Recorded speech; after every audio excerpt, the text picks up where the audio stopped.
बिना वजू के कुरान पढ़ना कैसा है?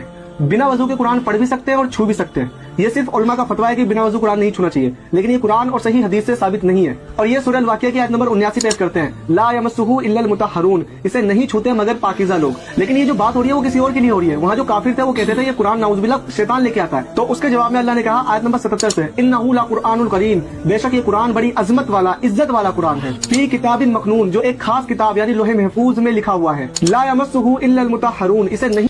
कैसे कैसे लोग मार्केट के अंदर लॉन्च हो रहे हैं, सर पे पगड़ी बांध लेंगे, कुर्ता पजामा पहन लेंगे और सामने कुरान मजीद रख लेंगे, लोगों को दिखाएंगे कि देखो हम कुरान के मुताबिक फैसले करते हैं। तुम्हारी कहीं से तालीम नहीं है, किसी मदरसे से तुम्हारा कोई लेना देना नहीं है, खुद से पढ़ पढ़ करके तुम मुफ्ती बन गए हो, कैसे फतवा दे सकते हो तुम? और इन्होंने हमारी दलील का जो ऑपरेशन किया, चले मैं आपको सामीन थोड़ा सा समझा देता हूँ। ला यमस्सुहु इल्लल मुतहहरून, इसको नहीं छूते मगर पाकीज़ा मखलूक।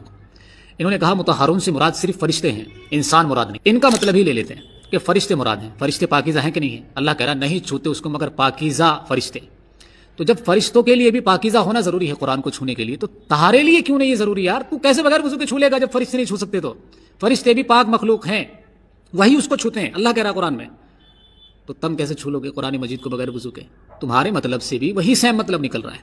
बहरहाल हमारा पल्ला भारी, इसीलिए चारों फिक़ही मसालिक जो हैं इस पर मुत्तफिक हैं। दुनिया की 99% आबादी मुसलमानों की इस बात पर मुत्तफिक है कि कुरान करीम को बगैर वजू के छूना जायज़ नहीं है। और एक आप आए नए मुफ्ती निकल करके, अगर आपको किसी मसले का इल्म नहीं है तो किसी मोतबर आलिम दीन से खुद राब्ता करें। और ये सोशल मीडिया के दौर में वीडियोस देखकर किसी फतवे पर एतबार हरगिज़ ना करें।